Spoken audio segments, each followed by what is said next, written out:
12th plus 2 Tamil Nadu State Board English Simplified. God sees the truth but waits. Leo Tolstoy. Small questions. Continuation. First part la.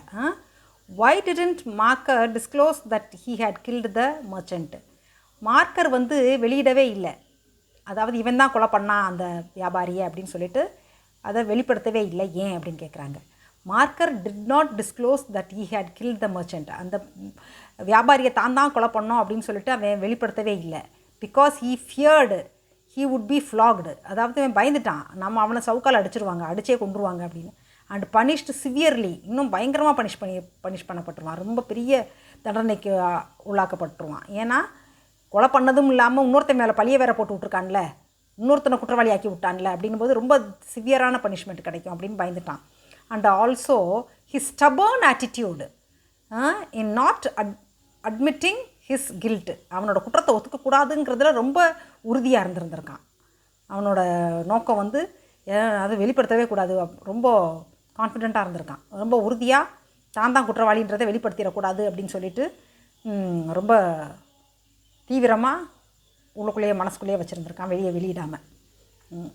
அடுத்து G. Did Marker feel guilty when he heard Aksionov story? அக்ஷயனோட கதையை கேட்டு அவன் தன் குற்றத்தை உணர்ந்தானா அப்படின்னு கேட்குறாங்க. Answer no. Marker did not feel guilty when he first heard Aksionov story. Aksionov கதையை முதல்ல கேட்டனே அவன் குற்றத்தை அவன் உணரலை. யார்? மார்க்கர் செமியானிச் வந்து அவன் குற்றம் செஞ்சு அவன் மேலே பழிய போட்டான்ல அக்ஷயனோவ் மேலே. அப்படியுமே அவன் கதையை கேட்டு அவன் வருந்தெல்லாம் இல்லை. But he felt guilty. ஆனால் எப்போ அவன் குற்றத்தை உணர்ந்தான்னா when Aksionov did not disclose his name to the governor for digging the hole to escape. அவன் தப்பிச்சு போகிறதுக்காக குழி தோண்டினான்ல ப்ரிசனுக்குள்ளே, ஜெயிலுக்குள்ளேயே ஒரு பெரிய குழி நோண்டி வச்சு ஒரு பெரிய பொந்து பள்ளம் தோண்டி வச்சுருந்தான்ல, அதை வந்து அக்ஷயனோவ் தான் பார்த்தான். அவன் குழி தோன்றதை நேரடியாக பார்த்ததுமே கவர்னர் கேட்டதுக்கு இவன் பேரை சொல்லலை, இவனை மாட்டி விடலை. மார்க்கர் செமியானிச்சை அக்ஷயனோவ் மாட்டி விடலை. அப்போ தான் அவன் ரொம்ப வேதனைப்பட்டிருக்கான். நம்ம இவ்வளவு பெரிய குற்றவாளி, இவன் நம்ம கொலை செஞ்சு இவன் மேலே பழிய போட்டோம், அதோடு நாம் குழி தோன்றுனதை நேருக்கு நேராக பார்த்தும் கூட கவர்னர்கிட்ட நம்மளை போட்டு விடலை, நம்ம பேரை சொல்லலை அப்படின்னு சொல்லிட்டு அப்போ தான் கில்ட்டியாக ஃபீல் பண்ணியிருக்கான். யார்? மார்க்கர். அடுத்து H. What made Aksionov think that Marker was the real murderer? அதாவது எப்படி அக்ஷயனோவுக்கு தெரிஞ்சிச்சு மார்க்கர் தான் உண்மையான கொலை செஞ்சவன், கொலைகாரன் அப்படின்னு சொல்லிட்டு அக்ஷயனோவ் எப்போ கண்டுபிடிச்சான் அப்படின்னு கேட்குறாங்க. How could anyone put a knife into your back while it was under your head அப்படின்னு அது எப்படி? ஹவு குட் எனி ஒன், யாரோ ஒருத்தர் உன் பேக்குக்குள்ளே வந்து கத்தியை போட முடியும், அதுவும் உன் கையில் உன் பேக் இருக்கும்போது, உன் கஸ்டடியில் உன் பேக் இருக்குது அப்படின்னும் போது யார் வந்து உன் பேக்கில் வந்து ரத்தம் தோய்ந்த கத்தியை வந்து உன் பேக்கில் போட முடியும் அப்படின்னு கேட்கலாம். It would surely have ஓக்கன் you up. உன்னை எழுப்பியிருக்கும்ல, அப்படியே யாரோ உனக்கு தெரியாமல் போட்டிருந்தா கூட நீ முழிச்சிருப்பையில, அது எப்படி நீ தூங்கிட்டு இருக்க முடியும்? உன் பேக்கை உன் லக்கேஜை யாரோ நோண்டுறாங்கன்னு தெரிஞ்சால் கண்டிப்பாக நீ முழிச்சிருப்பையில அப்படின்னு சொல்லி கேட்டிருக்கான். எவ்வளோ டெக்னிக்கலாக கேட்குறான் பாருங்க. தீஸ் வேர்ட்ஸ் ஃப்ரம் மார்க்கர்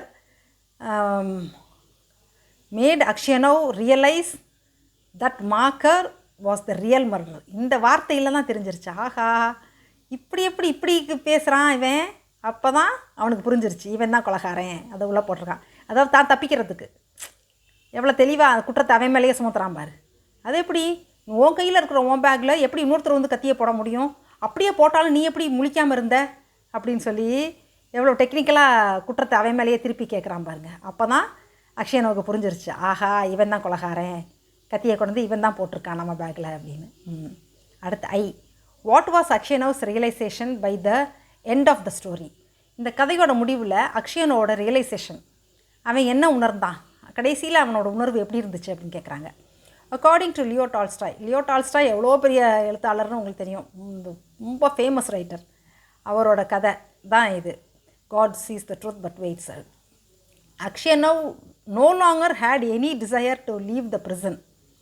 ஜெயிலை விட்டு போகணுன்ற எண்ணமே இல்லை கடைசியில் அக்ஷயனோவுக்கு. ஏன்னா அவன் குடும்பத்தை பற்றி என்னன்னே தெரியலை, அப்படியே போனாலும் பிள்ளைகளுக்கெல்லாம் அவனை அடையாளம் தெரியுமான்னு தெரியல, அவன் ஒய்ஃபு வேறு இறந்து போயிட்டா மாதிரி அவனுக்கு கேள்விப்படுறான். அப்படின்னும் போது நம்ம அங்கே போனால் நம்மளை யாருக்குமே நம்மளை தெரியாது, இது எங்கே போய் நம்ம வெளியே போய் என்ன செய்ய போகிறோம் அப்படின்னு யோசிக்கிறான். he only hoped for his last hours to come. தன்னோட கடைசி நேரத்துக்காக காத்துட்டு இருந்திருக்கான். நம்ம எப்போ சாவோம், நம்ம காலம் எப்போ முடியும் அப்படின்னு காத்துட்டு இருந்த நிலைமைக்கு போயிட்டான். he realized that God sees the truth but waits. அதை மட்டும் கரெக்டாக உணர்ந்துட்டான். கடவுள் பார்த்துக்கிட்டே இருப்பார் உண்மையை, ஆனால் காத்திருப்பார். எப்போ யாருக்கு எது செய்யணும், நல்லது செய்யணும், கெட்டவங்க யார் நல்லவங்க யாருன்னு கரெக்டாக கண்டுபிடிச்சி அவங்களுக்குரியதை கரெக்டாக வழங்குவார் அப்படின்னு சொல்லி அதை மாத்திரம் உணர்ந்து செத்துட்டான். சரி, J, why did Akshaya's wife suspect him of involvement in the murder? முக்கியமான கேள்வி. அந்த அம்மா எதுக்கு சந்தேகப்பட்டுச்சு? அக்ஷயனோ ஒய்ஃபே கடைசியில் அக்ஷயனோவை சந்தேகப்பட்டுருச்சு, இந்த மர்டரில் உனக்கு சம்மந்தம் இருக்குமோ அப்படின்னு. ஏன் அந்த அம்மாவுக்கு சந்தேகம் வந்துச்சுன்னு கேட்குறாங்க. do not start today, I have had a bad dream about you. இன்றைக்கி போக வேண்டாம், அந்த ஃபேருக்கு போக வேண்டாம்னு சொல்கிறாங்க. அது உங்களை பற்றின ஒரு கெட்ட கனவு நான் கண்டேன். I have had a bad dream about you. உங்களை பற்றின ஒரு கெட்ட கனவு கண்டேன். அக்ஷயனோஸ் wife said in spite of her warning. அவள் அப்படி எச்சரிக்கை செஞ்சுமே he went to the fair. அந்த வியாபார கண்காட்சிக்கு போயிருக்கான். அவள் அந்த அம்மா வார்ன் பண்ணியுமே, அவ்வளோ எச்சரிக்கை செஞ்சுமே, in spite of her warning, அந்த அம்மா கொடுத்த எச்சரிக்கைக்கும் மீறி he went to the fair. அந்த ஃபேருக்கு அவன் கிளம்பி போயிட்டான். and this made her suspect him of involvement in the murder. இதுதான் அந்த அம்மாவை சந்தேகப்பட வச்சுருக்கு. நம்ம இவ்வளவு எச்சரிக்கை செஞ்சுமே இவர் ஏன் போனார், அப்போ இவருக்கும் தொடர்பு இருக்குமோ இந்த கொலையில் அப்படின்ற மாதிரி அந்த அம்மாவுக்கு சந்தேகம் வந்து கேள்வி கேட்டுருச்சு. சரியா? சரி, அடுத்து ஓகே, அவ்வளோதான். இந்த 5 கொஸ்டின் பார்ட் 1. சரியா? இது எழுதி படிங்கடா செல்லங்களா. ரொம்ப சின்ன சின்ன கொஸ்டின்ஸ், சின்ன சின்ன ஆன்சர்ஸ் தான். சரி, ஆல் தி பெஸ்ட். நெக்ஸ்ட் லெசனில் பார்க்கலாம். பாய்.